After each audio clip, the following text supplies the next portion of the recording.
Okay, आज हमने देखना है एस्टेरिक्स के अंदर क्या क्या प्रॉब्लम अगर कर सकते हैं और उसके लिए कंस्ट्रेंट हम देख रहे हैं कंसिस्टेंसी की। माइक अपने स्विच ऑफ कर दीजिएगा, जब क्वेश्चन होगा तब ऑन करें और फिर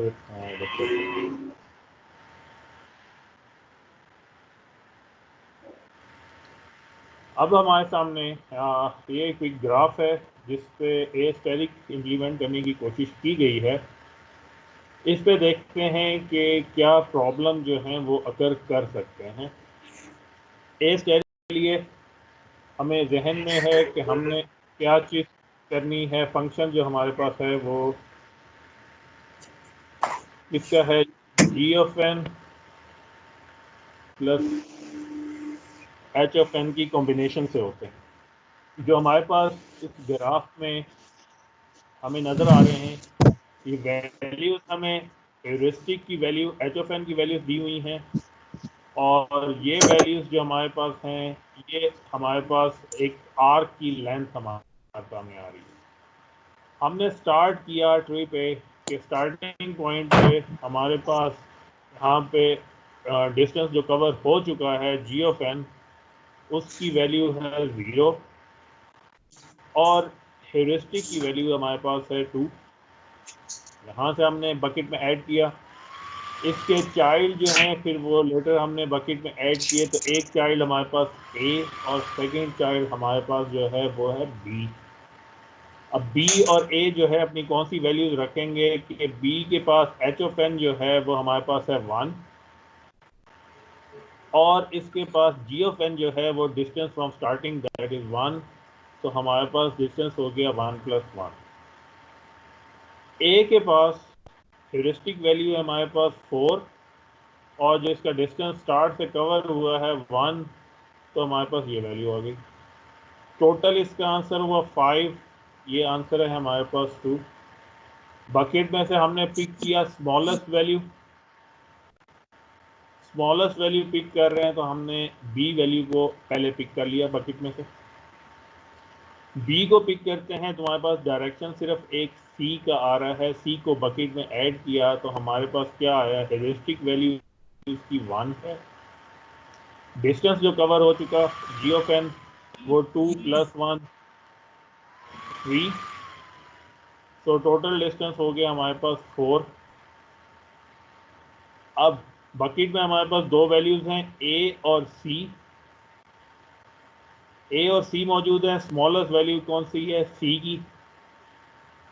सी को हमने पिक किया तो इधर से डायरेक्शन सिर्फ एक फॉरवर्ड है गोल की तरफ, डायरेक्शन जी की तरफ।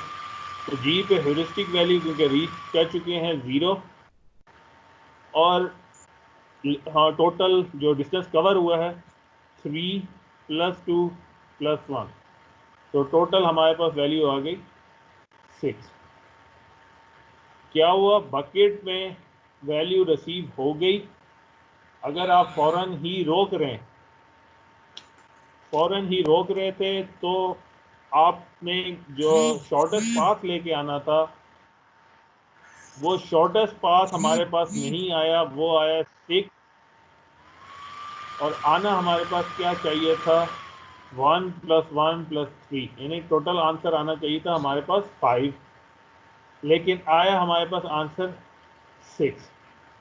अब इसमें हमारे हमारे पास क्या गलती हो सकती है, हमारे पास जो गलती इस वक्त हो रही है कि हमारे पास कंसिस्टेंसी को हमने चेक करना है। कंसिस्टेंसी हमें क्या कहती है,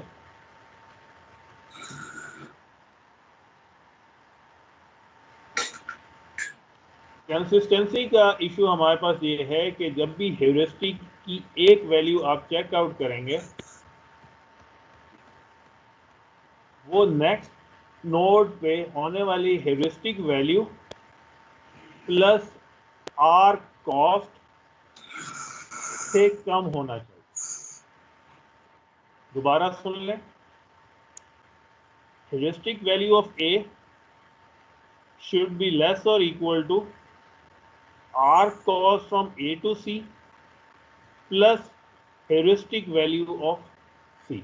अगर तो हर जगह ये वैल्यू लेस है हमारे पास, तो सिस्टम जो है वो कंसिस्टेंट होगा और बकेट में आते ही हम रोक सकते हैं।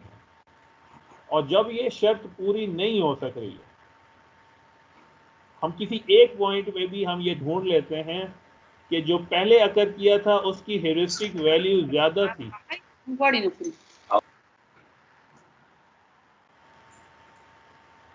जी दोबारा बोलिएगा।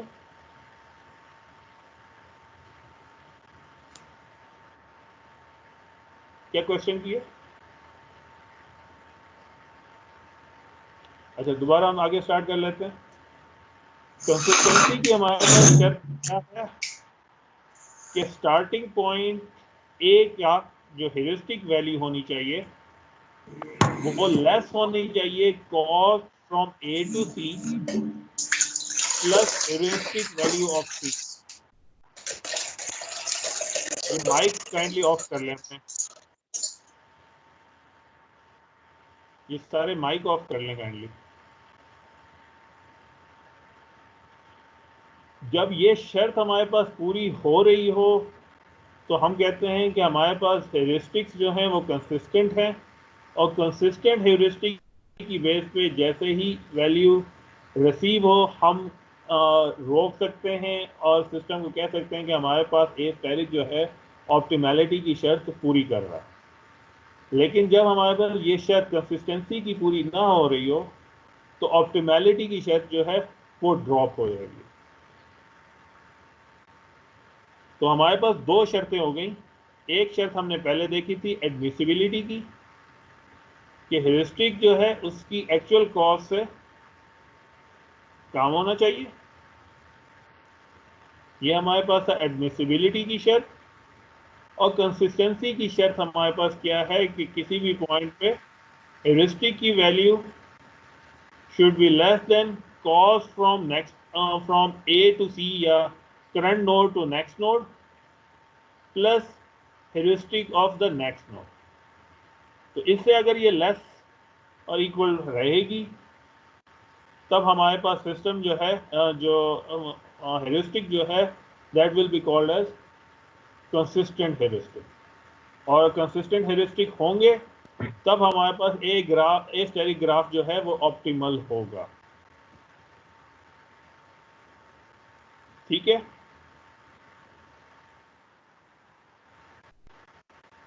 अब ये